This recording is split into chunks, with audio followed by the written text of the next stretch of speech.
All right. So we're going to talk about Jackson today. Jackson, obviously, on the $20 bill, is long considered one of the better presidents, although that stock is falling because all history is revisionist history. We know that we talked about the very controversial and heated election of 1828 that eventually kills Jackson's wife, Rachel, after they spread a rumor about Jackson and Rachel living in sin, which technically was true, that she thought she'd gotten a divorce and she hadn't. And they lived together without being married for 2 years, and that was considered terrible. And so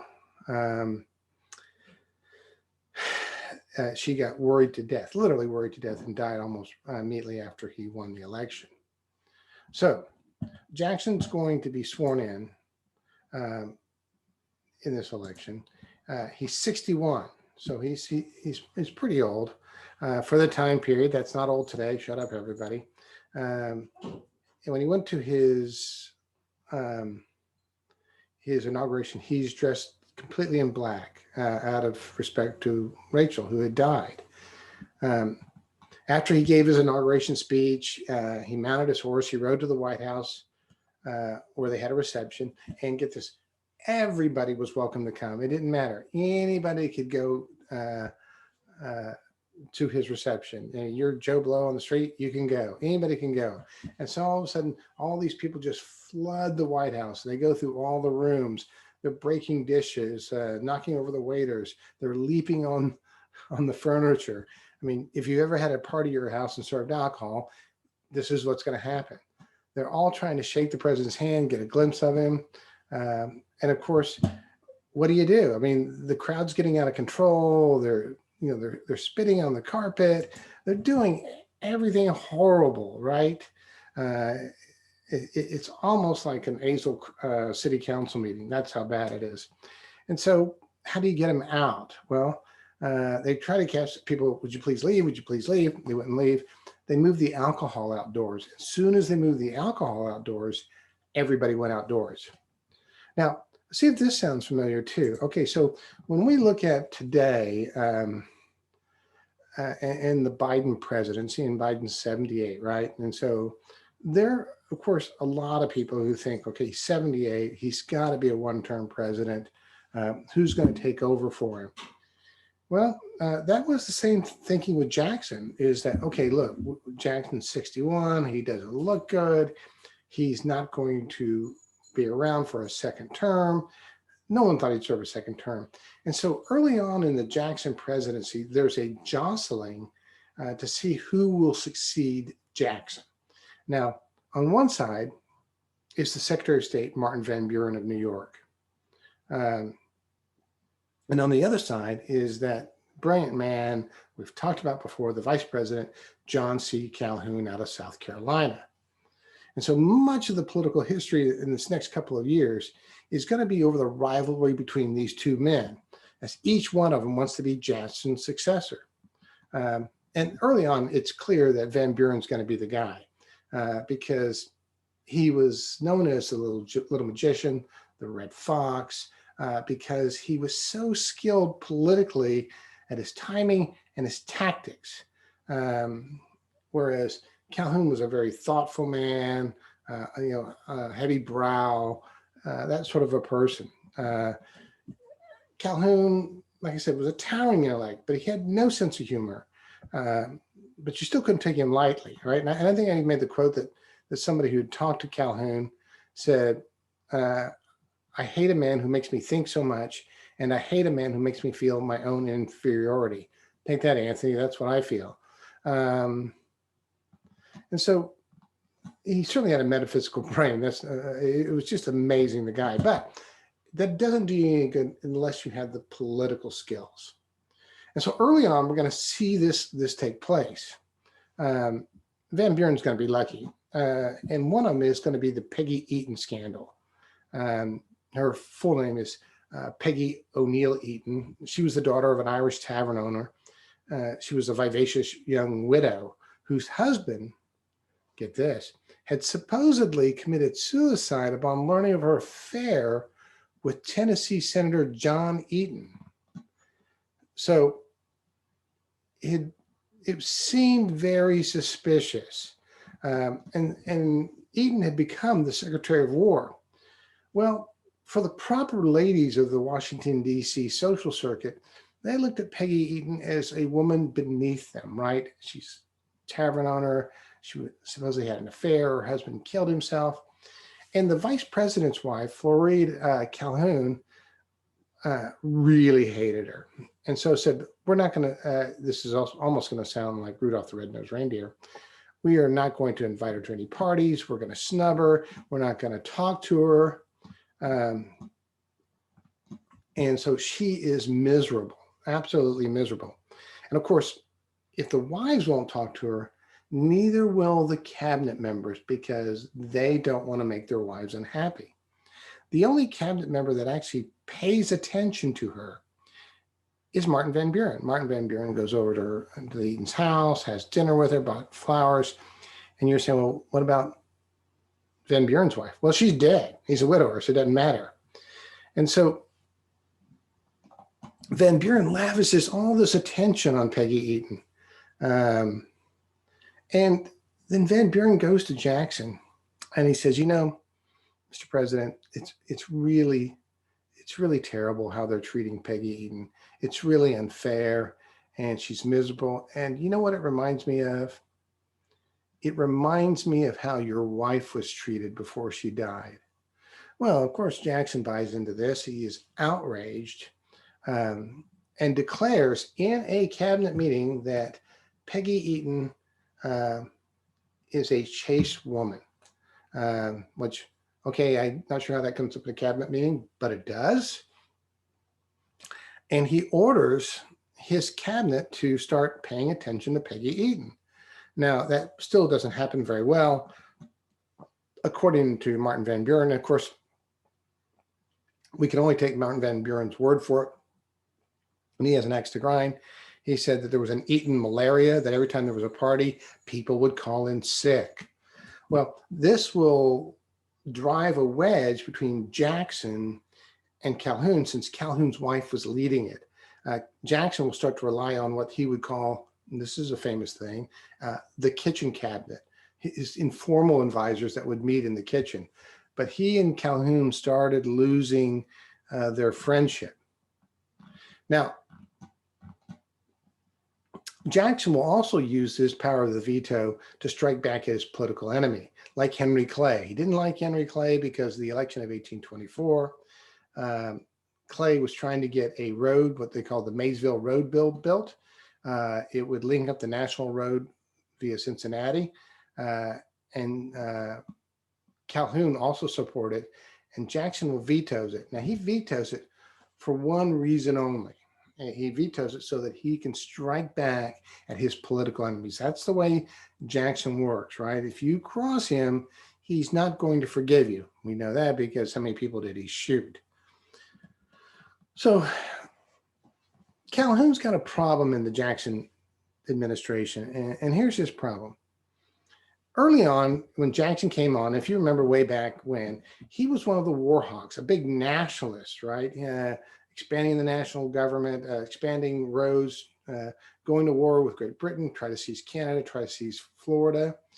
But now he is shifting from being a nationalist to a states' rights person. Now, you'd ask, well, why would somebody shift like that? Well, because conditions in his home state brought about the change.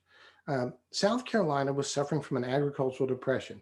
They had lost about 70,000 people. They had left the state in the 1820s, and they were on track to lose twice that many in the 1830s. Now, who does South Carolina blame for this? Well, they blame, and this is going to be a constant theme, the protective tariff. The tariff, which, remember, would put a tax on imported goods. Now, the only imported goods that we got really were finished goods. And the idea was that if you made finished goods from other countries more expensive, people would therefore buy American-made products. Well, that benefits really just one part of the country, right? It benefits the New England states where the manufacturing is going. The South is hurt by this, one, because they do have to pay more for their manufactured goods because of the tariff. And two, the South would sell a lot of their cotton to British and French.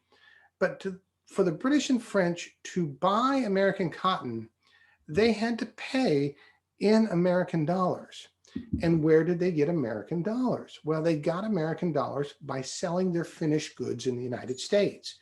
Well, if you can't sell your finished goods because there's a tariff, then you're not getting the dollars and you can't buy American cotton. And this drives South Carolina into a depression. And also the South Carolinians were getting very upset, and we're starting already, with this growing criticism in the North of slavery, right? We'd already gotten through the Missouri Compromise. And then in 1822, South Carolina was thrown into panic by the so-called Denmark-Vesey revolt. Now, it's interesting, if you happen to watch the St. Louis Cardinal game yesterday, DeAndre Hopkins, the star receiver, had Denmark-Vesey written on the back of his helmet. Now, the Denmark-Vesey plot was that there was a lot of people in Charleston, slaves, that were going to organize and seize the arsenal and begin a revolt. And this is going to be the fundamental problem, really, with slave revolts, right? Because first off, you want to seize the arsenal. That's what they're always going to go for. And two, you could only tell so many people, right? You wanted to tell enough people, but if you told too many people, somebody would rat you out, right? And this is something that you've always seen, whether that was in the French resistance in World War II, whatever. You tell one person too far, and eventually they told one slave who got cold feet and revealed the whole plot before it got underway. In fact, we'll talk about this later. There are not very many slave revolts in the United States. 3 really planned and only 1 ever got underway. Another problem was the passage of the Tariff of 1828, often called the Tariff of Abominations by its critic. Now, the problem with that is that it was really a plan by Calhoun. He sort of outsmarted himself to try to get a tariff so high that Northerners could support it, but everybody else would oppose it, and Jackson could stay neutral, and then this would gather people to vote for Jackson on both sides. What sort of shocked him is when it passed. It wasn't supposed to pass. So now you have this super high tariff, and Calhoun in his home base is in trouble. He's thinking, what can I do? So he writes in 1828, and this is pretty important that we even hear about today, the South Carolina Exposition and Protest. Now, he writes it anonymously, but everybody knows it's Calhoun. You can just tell. And what it said was, it said that a state could nullify a federal law in its own state if it felt that it was unconstitutional. Then what would happen, it would be then voted upon the states, and if 3/4 of states agreed, then it would be struck down. If they didn't, then it would go into effect. Well, as you can imagine, that doesn't work, because then states could just challenge every federal law and you would never get anything done. But Jackson's on sort of a firm footing here. Calhoun's on firm footing, because this is something that Madison and Jefferson had come up with, the Virginia and Kentucky resolves.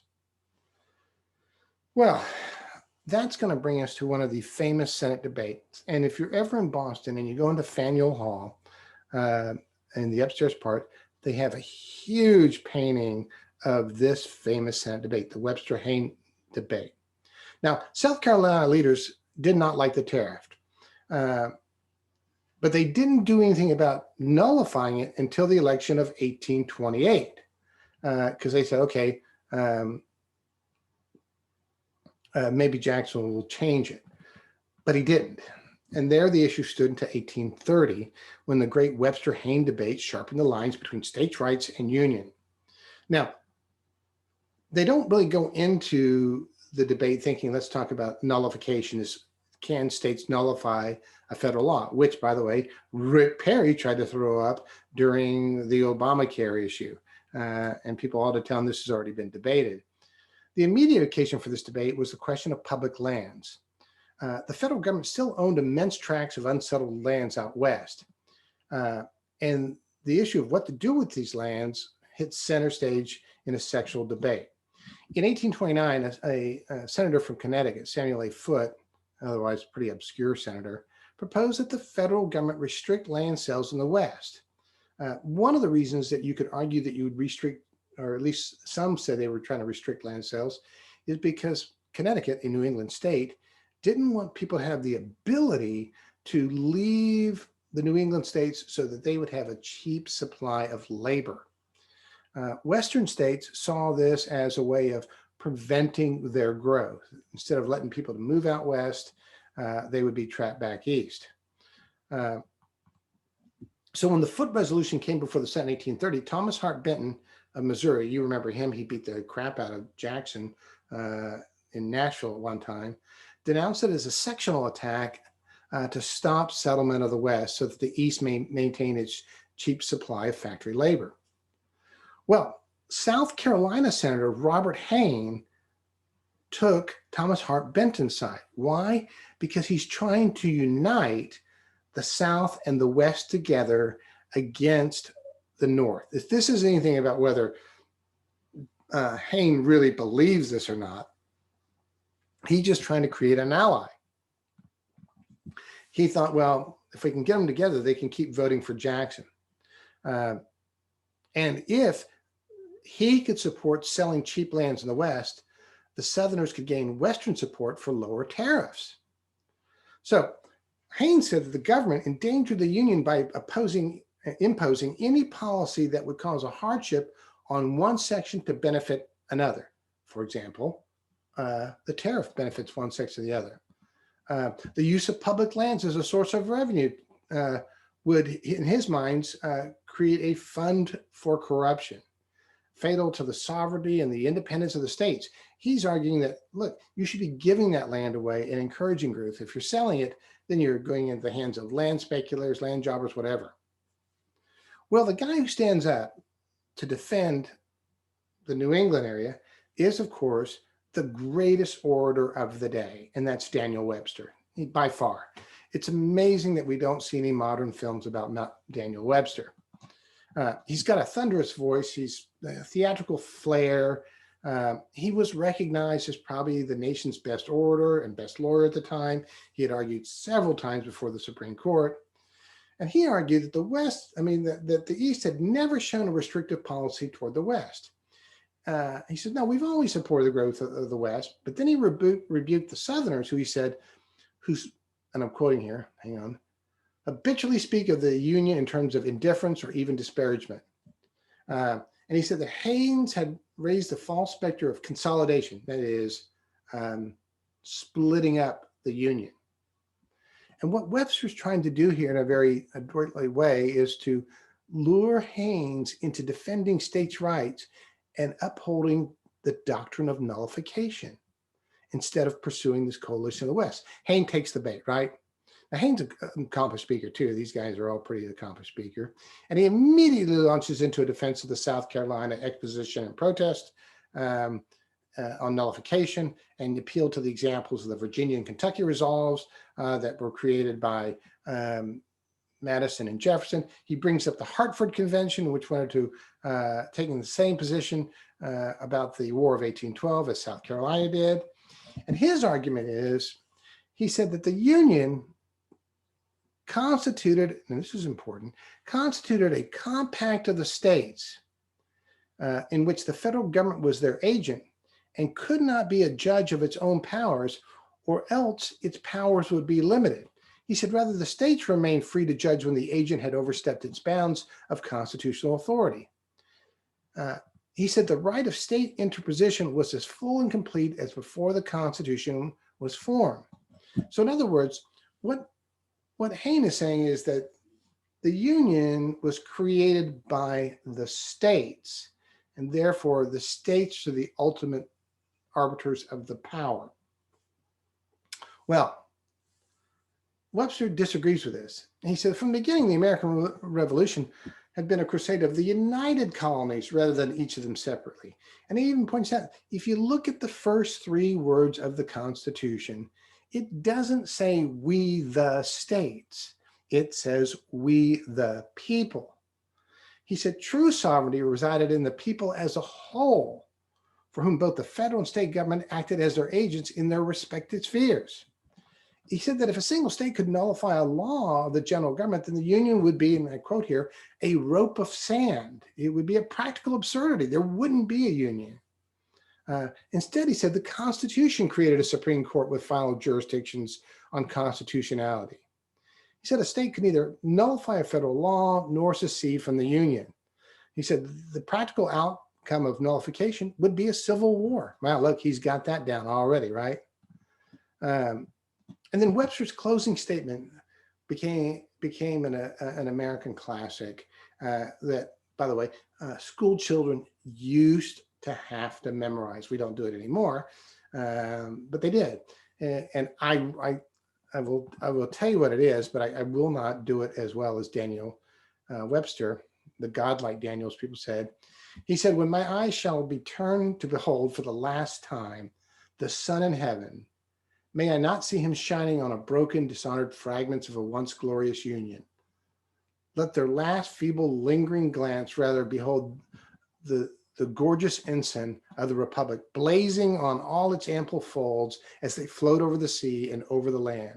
And then he goes on with the famous lines, liberty and union, now and forever, one and inseparable. This carries the Western states. They understand majority rule, and Webster's able to break up this South and West coalition. However, the person that everybody's wondering what they think is Andrew Jackson. He hasn't said anything. He's been fairly enigmatic about this, hasn't spoken out the issue. Jackson, like Calhoun, was a slaveholder. He was a Southern. He was also a Westerner at the same time. People said, well, you know what? Jackson will probably sympathize with South Carolina, its native state. And soon all doubt was removed, at least on the point of nullification. On April 13th, 1830, and Democrats still do this today, is the Jefferson Day dinner held in Washington to honor the birthday of the former president.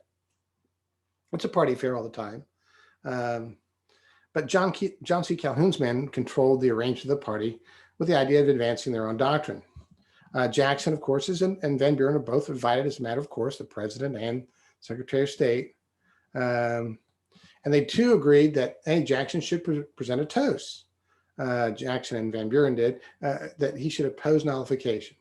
So when the turn came after 24 toasts, they all had to be toasted by then, I'm guessing.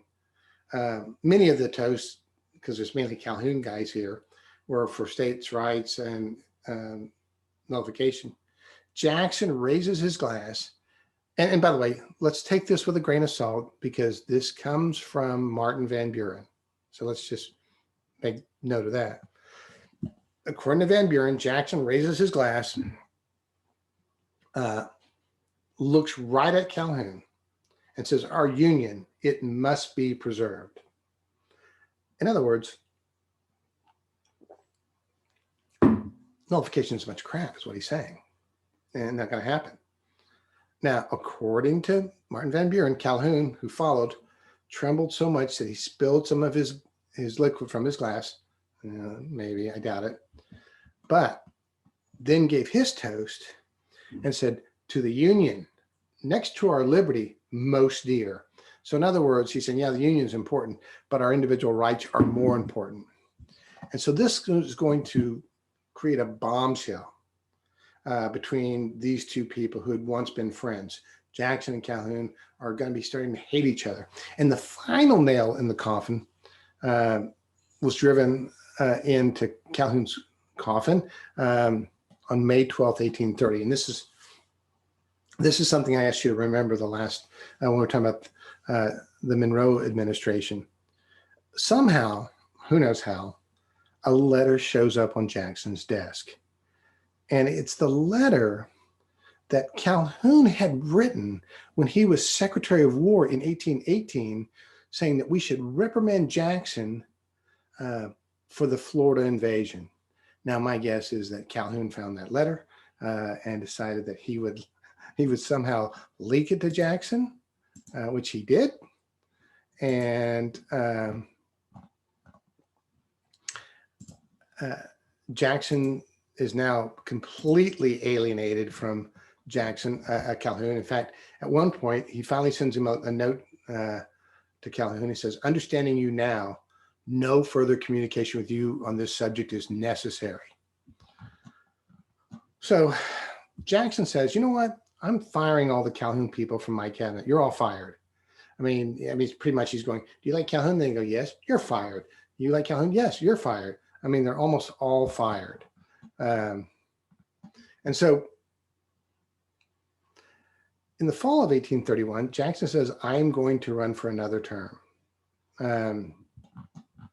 And so he's going to run. So that sort of really shoots all of Calhoun's hope for ever being president. So what Calhoun does is he resigns and decides to resign and come back as a senator so that he can argue for nullification. Because as you all know, the vice president can't enter into debate. Now, keep in mind, Jackson doesn't want to really have this battle too much. In fact, Henry Clay had come up with the tariff of 1832, which would help lower some of these tariffs, but the Southerners were not willing to buy onto that. So in 1832, South Carolina passed an ordinance of nullification. They said, "We will not follow the tariff of 1828, nor will we follow the tariff of 1832. These are unconstitutional, and it's against the law to collect these tariffs in the state of South Carolina." Well, this is probably where that statement comes from, and probably still is true. As people said at the time, that South Carolina was too small to be a country, but too large to be an insane asylum. So Jackson is furious with Calhoun because Calhoun had resigned and now is on the Senate floor arguing for nullification. And he actually said that he wished that he would have hung him earlier. He said, he goes, I had a rope. I should have hanged him and right then and there because he's a traitor. Now, you don't think Trump would ever say that about Mike Pence, right? I don't think so. And so South Carolina here, and this is going to be different, is all by itself. No other state will join in. No other southern state. They may sympathize with them, and that's about it. They may say, "Yes, we feel bad for you, but we're not going to go this far." And Jackson is going to go this far. Imagine this today. Jackson says, "Okay, here's what I'm going to do. I need Congress. I want you to pass me a force bill, which will authorize me to use force to invade South Carolina to force them to obey the law." Now, imagine that. Imagine today if the federal government decided that that's what they were going to do. They were going to take the army and march them into a state. I'm not sure that would fly very well at all.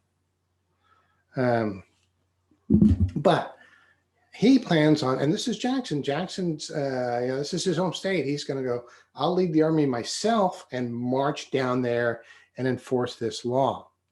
It's federal law and it's important." Well, here's South Carolina. They're going, "Well, crap. Nobody else is supporting us. We got nothing. No other state's going to help us." Now it's going to change at the Civil War, but we're by ourselves. We certainly can't beat the federal government. And Jackson's not really wanting to go do this, but he's going to make a show for us that federal law is going to be followed.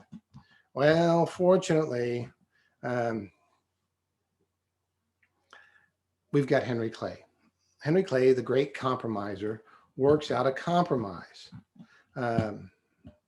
which would lower the tariff by half by 1842. Okay, now it's not what South Carolina wants, but they'll take it. And so what they do is South Carolina goes, yeah, okay, we'll agree to that. They meet, they rescind their nullification of the tariff, and at the same time turn around and nullify the force bill. Now, Jackson doesn't care if they nullify the force bill. He doesn't need it. They've agreed to follow the tariff. So who wins in this argument? Well, you can make a case for everybody winning, right? South Carolina can say, hey, we stood up for principle. We got them to lower the tariff over a period of time. Jackson can say, hey, I did what I needed to do. They are following the tariff. They are enforcing federal law. So all sides can claim to have victory here, which was what Clay was always good at getting people to do. Now, on the other hand, Jackson and Indian policy is completely different. Jackson had the typical attitude toward Indians at the time. He felt that Indians were barbarians and that they were in the way of white man settlement and either probably need to be exterminated or at least moved to west of the Mississippi in what we call Oklahoma territory. Well, and Jackson didn't really care one way or the other, but let's put it this way. There were some Native American tribes that really tried to do what they said they were going to do. The Cherokee, for example. Most of the Indian tribes, thanks to the Indian Removal Act of 1830, almost 94 of them were sent out west, usually often by bribing Indian commissioners or bribing chiefs to get a move. And for the most part, there was little resistance. I mean, in 1832, in Wisconsin Territory, there was the Black Hawk War, when the Blackhawks attempted to reoccupy some of the lands they abandoned the previous year. And what's sort of interesting about the Black Hawk War is that in the war, there was an army lieutenant by the name of Jefferson Davis, and then there was a militia captain by the name of Abraham Lincoln. So yes, during the famous Black Hawk War, Abraham Lincoln and Jefferson Davis fought on the same side. Although there's really no evidence that Jefferson Davis and Abraham Lincoln ever met on the battle, but they did fight side by side in the Black Hawk War. Shocking. Well, let's go back to the Cherokee. Now, the Cherokee had done what people had asked them to do for a long, long time. Europeans, early Americans had said, okay, look, here's what we're going to do. What we want you to do is we want you to become civilized. Their version of civilized is that you go to church, you form some sort of constitutional government, okay? And that you learn to farm the right way, like a white man farms. And the Cherokees did all of this. In fact, Cherokees even owned slaves, much like other white Southerners did. But they found gold on Cherokee land. And so that means that the Cherokees have to go. Now, the Cherokees are good Americans. They are going to sue because that's what good Americans do. We sue. And it goes before the Supreme Court. Hiccup, sorry.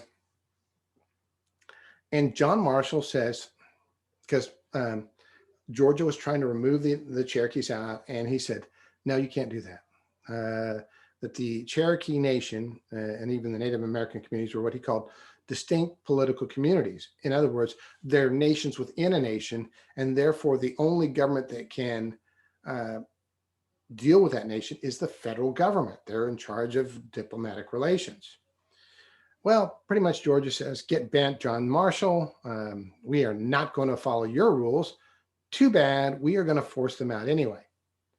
So this brings us back to Jackson, right? Jackson's this guy who was going to go to war with South Carolina because they weren't following federal law. What's he going to do here? Nothing. Now, it's probably he'd never said this, but it did really express his opinions or his sentiments, really, in which he had said, John Marshall has made his ruling. Now let's see him take his law books down to Georgia and enforce it. In other words, Jackson was not going to enforce it. He just said, no, I don't care. And so the Cherokee are going to be moved out. This is going to become the so-called Trail of Tears, where the so-called 5 civilized tribes, the Cherokee, Choctaw, Seminole, Creek, and Chickasha, are forced to move west to Oklahoma. Thousands of them die. They had recently subdued the Seminoles in the Seminole War that was very tough to win, and for you former Florida natives. And they eventually won it when they called for a peace treaty, and they invited the Seminole leader in to talk peace, and then they arrested him and threw him in jail. Really? That's pretty craptacular on their part, isn't it? Well, so far we've seen Jackson fighting over nullification. We've seen Jackson fighting over with Indian policy, fighting within his cabinet. Like I said, he's been fighting everywhere, which leaves him one more place to fight, and that's the national bank. Now, to be fair, Jackson doesn't know much about banking. He doesn't care about banking in any shape or form. He's probably much like many other Southerners who had blamed the bank for some of the problems after the Panic of 1819. But other than that, he doesn't know much about banking. But the bank has to be rechartered every 20 years. And it's up for rechartering in 1836.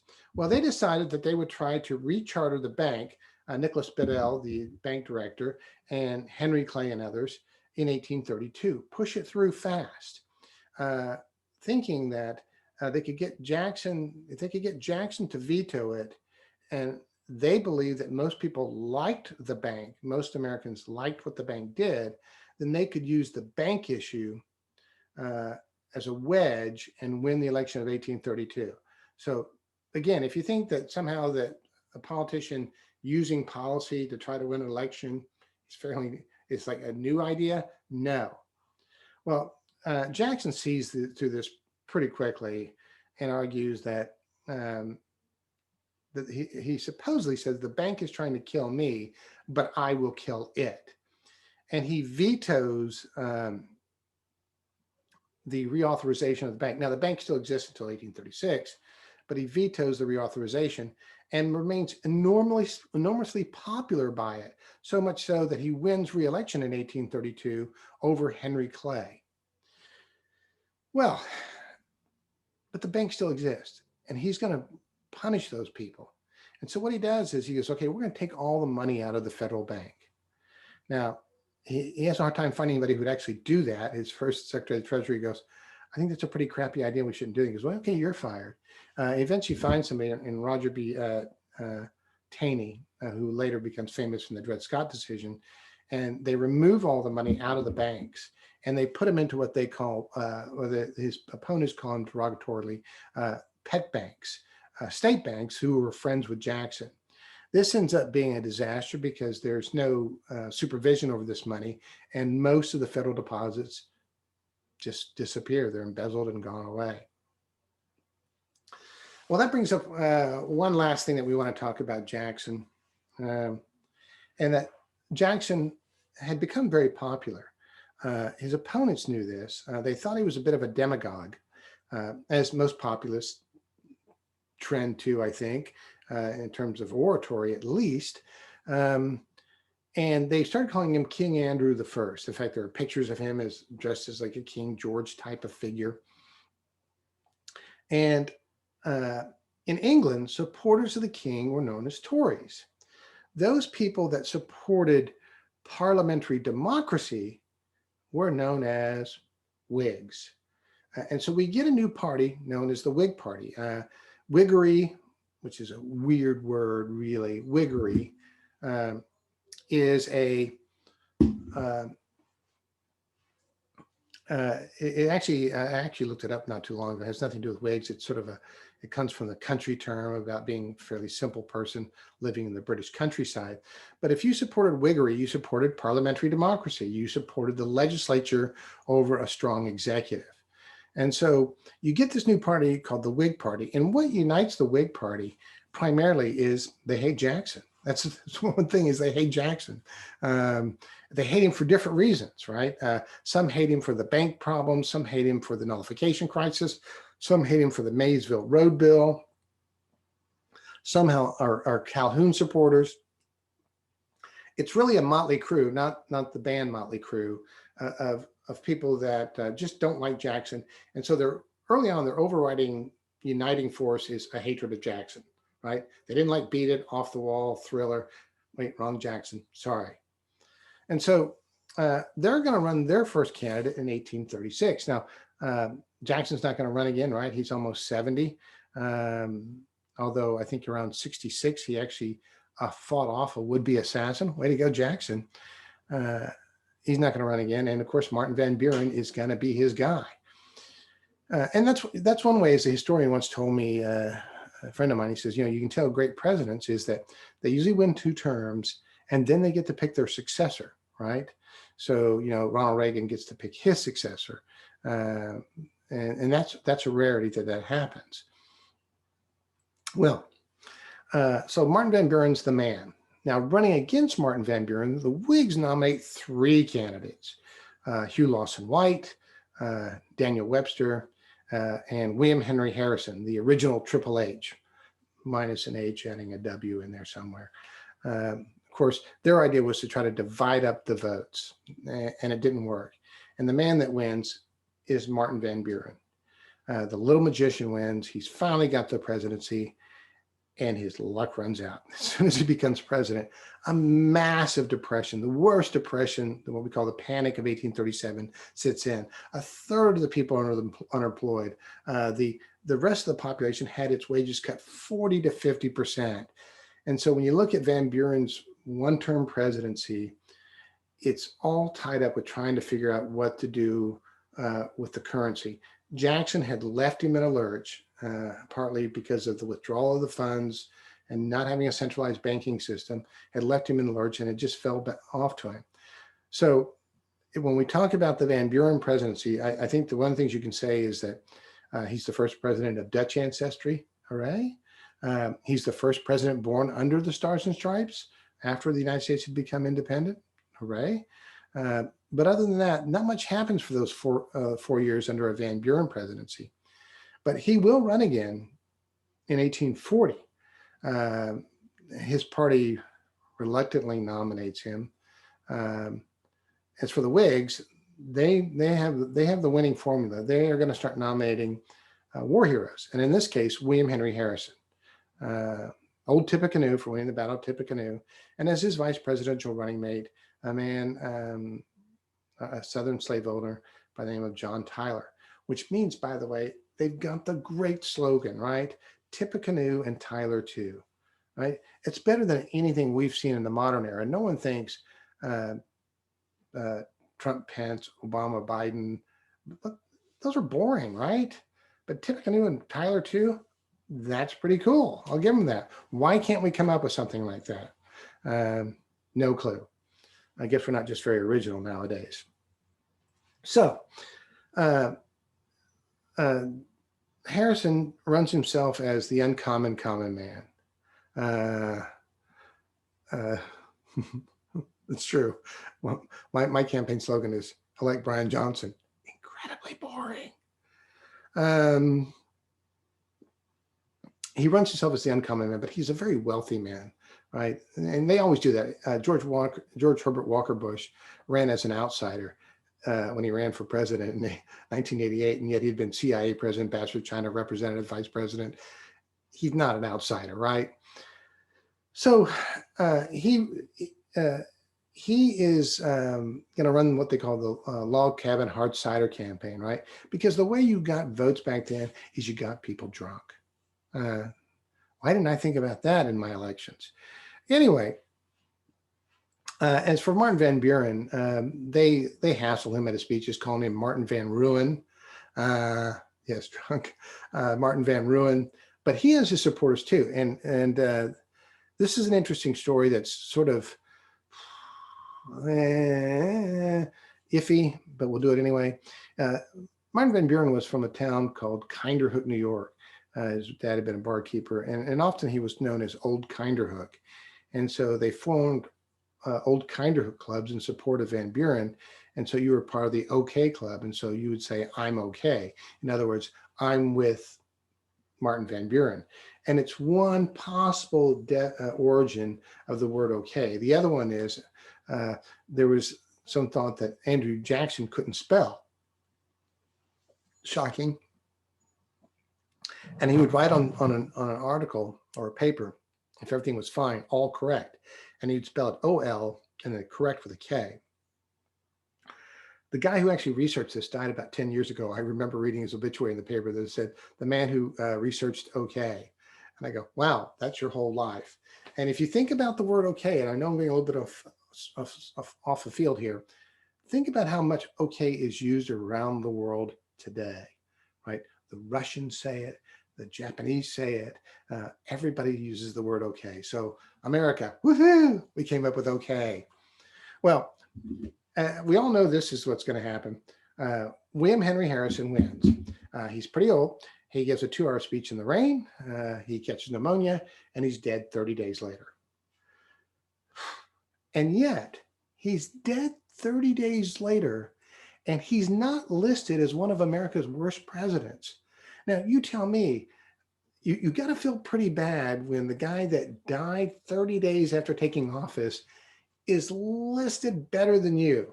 Now, how do you make that argument? You can make the argument by that he did less damage because he died, right? There are presidents like James Buchanan who ranks lower because Buchanan was, sort of hapless. Warren G. Harding was fairly personally corrupt. Yeah, okay. Richard Nixon did some pretty corrupt things. But anyway, and here's another interesting thing about John Tyler. Well, hang on. So William Henry Harrison is dead. He's dead, and John Tyler takes over. And what's interesting about John Tyler, he's not a Whig because no one thought William Henry Harrison was going to do something rude and go off and die. And so Tyler will spend most of his presidency vetoing Whig initiatives, which, as you can imagine, let's just say, God forbid, Joe Biden dies tomorrow or after he takes office, and then all of a sudden Kamala Harris ends up being a right-wing Republican, right? And is completely different what the party thought. Well, that was John Tyler. No one thought really to vet John Tyler. And so he's going to be a one-term president, and he's going to be a president without a party. That's what he's going to be, no party. But what's interesting about John Tyler, he's a president. He'll actually serve in the Confederation Congress during the Civil War. So John Tyler's president in 1841, follow me on this one, 1841, his grandson is still alive today. Now, can you say that your grandparent was president of the United States in 1841? He had two. One of them just died this last year. And the way this happened is that Tyler had children at a very late age. And then his children had children at a late age. And so I think his surviving son, the other one died, was 85. This other one maybe be 86 and won't be around very much longer either. What name will we name after Mayor Johnson? Probably the restrooms at Sonora Park, I'm going to guess. So that brings us to the election of 1844, which we'll talk about next time because we've just spent an hour arguing about this exciting stuff. And we'll be talking about Manifest Destiny, James K. Polk, who's got also they'll come up with a good slogan for him, and the Mexican-American War, which is going to start because Mexico is rude to us and won't sell us their country. And then Americans feel really bad after the war, so bad that they give the country, no, they don't give the country back. But if you read U.S. Grant, and I got him back here somewhere, his autobiography, uh, he says it was the most unrighteous war. Thank you, Anthony. So anyway, we'll stop there. Thanks everybody for showing up. That was so exciting. At least I thought it was exciting. And I'll see one of you on Friday. And we'll see everybody next week as I'm going to stop and record this without the dog barking. Maybe I do need to get a cat, for God's sakes. So.